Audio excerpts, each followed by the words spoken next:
Have you ever wondered why schools teach so little, if anything, about the world's first advanced civilization? Especially when it introduced so many things we still use today. Why the mystery around Sumeria, which was in Mesopotamia and what's now modern-day Iraq? After all, here are just some of what they gave us. The modern calendar, based on lunar cycles, the 60-20 counting system used for geometry and measuring time, the wheel, the plow, irrigation systems like levees and canals, sailboats. They even spoke the first known language. And, most importantly, they left evidence of the first recorded writing. That's a lot of intelligent contributions to humanity. So why aren't we taught more about this clearly advanced and influential civilization? Well, connect the dots and you'll discover why the omission could be deliberate. Sumerians were accurate in creating many advanced systems, yet we dismiss their history of man as mere mythology. And why is that? Well, if we gave the same credibility to their written history as we've given their inventions, we'd be teaching a completely different version of our origins. And we'd be thinking a lot more about what our future may hold. So let archaeologists continue to debate the history and evolution of man. If you go to the source, here's what the first civilization ever to record history revealed about our past. In 1849, a British archaeologist discovered 14 tablets in Sumeria. To date, these are the oldest known writings, and they date back to the 24th century BC.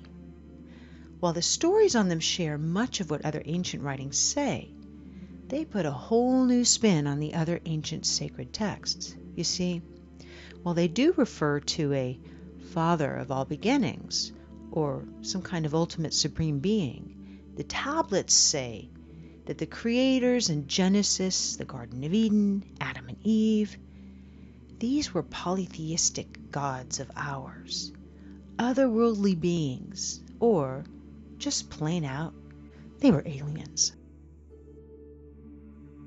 The entire first 2 tablets explain who they were and where they were from.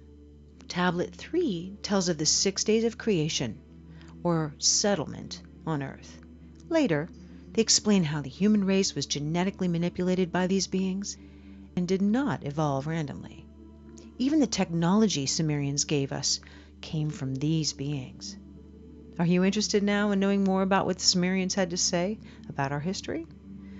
Here are selected legends from the 14 tablets and their parallels with other ancient sources.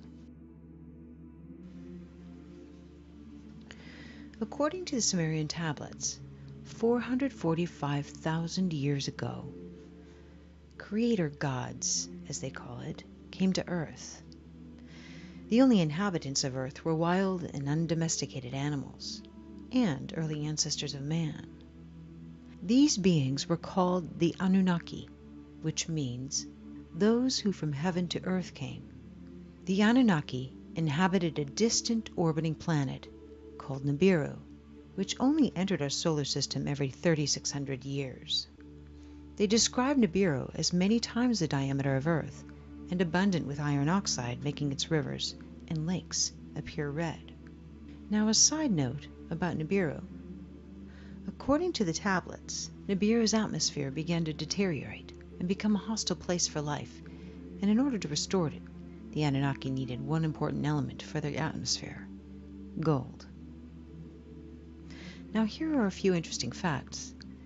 There is proof that gold nanoparticles can be used to repair our damaged ozone. It shields radiation, which explains why NASA uses gold foils in their space stations.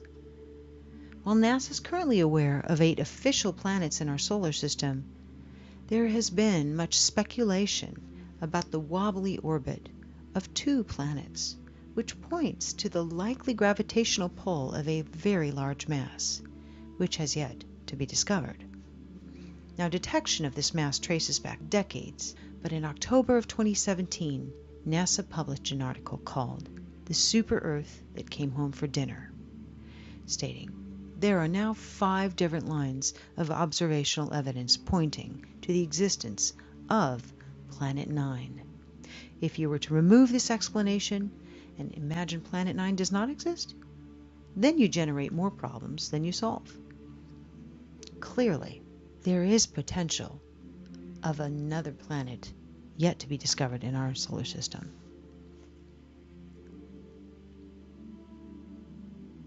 Now, when the Anunnaki arrived, they were capable of living lives that spanned hundreds of thousands of years. They created a mining settlement they called Eridug, Earth Station 1, in the Persian Gulf, under a leader named Enki. The tablets convey, "After a kingship descended from heaven, it was in Eridug." These visitors were not alone. They brought another extraterrestrial race with them. They were called the Ajiji, and they worked as their slaves. The Ajiji were considered inferior. They served the Anunnaki by mining gold. As civilizations grew, the Ajiji endured crushing labor. And these stories are consistent with Babylonian tablets from the 18th century BC. When the gods, manlike, bore the labor, carried the load, the gods' load was great, the toil grievous, the trouble excessive. The great Anunnaki made the Ajiji undertake the toil. After many centuries, the Ajiji rebelled, mistakenly believing they could overcome these oppressive masters. Their defeat almost completely annihilated their race, leaving the Anunnaki without a workforce. Unable to replace the Ajiji, Nibiru's ruler, Anu, ordered his son Enki to genetically engineer a new slave race, one that was intelligent enough to perform complex work but still be subservient to the Anunnaki. His experiments are recounted in detail in Atrahasis. Many unique creatures were created. Enki finally successfully met his goal, and the result? A genetic hybrid between Earth's caveman, Homo erectus, and the Anunnaki themselves. This hybrid we call Homo sapiens. The tablets called first men the Adamu. In Hebrew, Adam means man. The Anunnaki put the Homo sapiens to work in the mines and elsewhere in Mesopotamia. The Semitic word avad, or worship, literally means work for. Hence, early men had no choice but to worship their gods. According to the pictographs and texts, these Anunnaki, who we know lived many centuries, were giants compared to the Homo sapiens.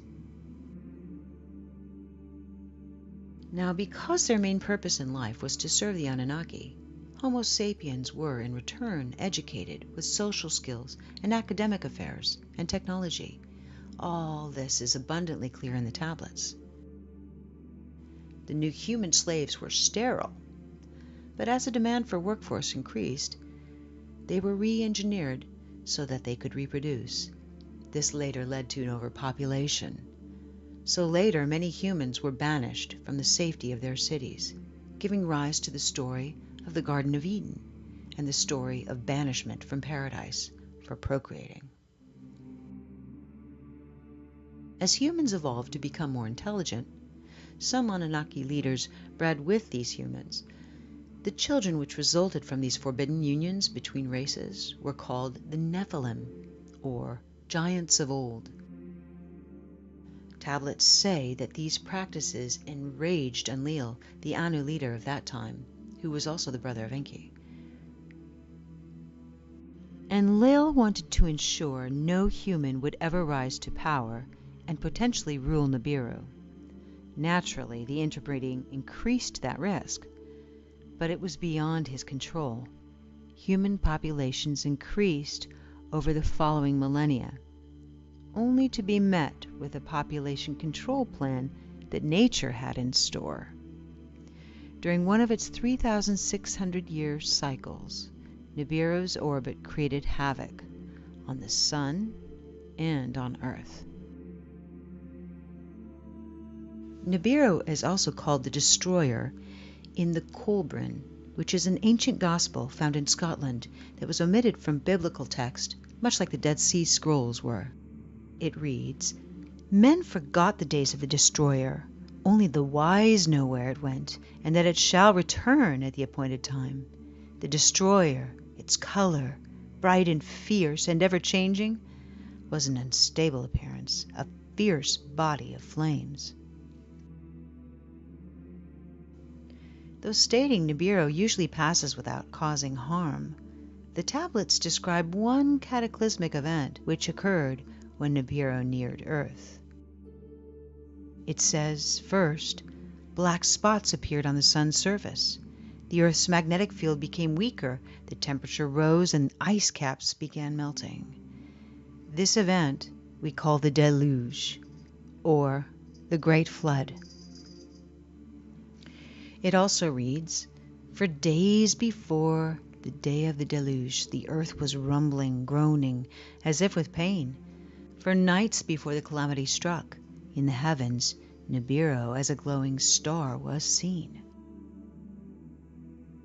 Well, according to the tablets, Enlil saw the oncoming disaster as an opportunity to rid the planet of humans that he deemed unworthy. He returned to Nibiru, but many Anunnaki chose to stay, instead witnessing the flooding and the destruction on the planet from their celestial boats which circled the earth. It reads, "Then there was darkness in daytime, and at night the moon, as though by a monster, was swallowed. The earth began to shake by a force before unknown. It was agitated. In the glow of dawn, a black cloud arose from the horizon. The morning light turned to darkness. Then the sound of a rolling thunder boomed, and lightning lit the skies. On that day, on that unforgettable day, the deluge with a roar began." At that point, the South Pole's huge ice sheets collided and fell into the ocean. This would have created tsunamis everywhere, traveling north to the gold mines in Southeast Africa. The tidal wave continued north until it reached and submerged the city of Eden, one of the first Anunnaki settlements on Earth, now located somewhere at the bottom of today's Persian Gulf. Witnessing the cataclysm, Enki, who felt sympathy for his creations, instructed his chosen ones to build boats. Among these few humans was Zayasudra, we know as Noah, and his family. A great storm with heavy rains started. The tidal wave kept sweeping the earth for 7 days until it finally came to a halt. But the heavy rains continued for 40 more days and nights. The story of the deluge is recorded in almost every civilization on our planet. Core ice samples taken from Greenland and Antarctica illustrate that at the height of the last ice age, the sea levels were 425 feet lower than they are today. And, more importantly, there is a clear indication of a rapid sea rise. After the deluge, reconstruction of a new spaceport began. The text describes how the Anunnaki made their buildings according to the position of the stars. It reads, "Let the heart of the plane, the heavens, reflect." Once Enki to this agreed, Enlil from the skies of distances took measures. Indeed, the pyramids, now questioned to be much older than originally determined, and many other ancient monuments are, in fact, aligned to the stars.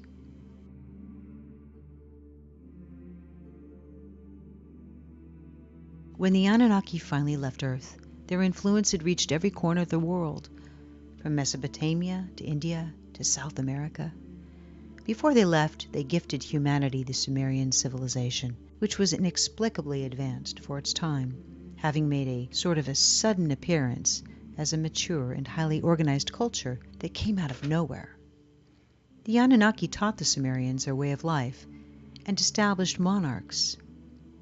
Now here's where it gets interesting. The kings would act as their emissaries on Earth and rule the people according to ancient principles. Unbeknownst to man, royal bloodlines were genetically manipulated by the Anunnaki. This would in turn explain the strong aversion by nobility to interclass breeding.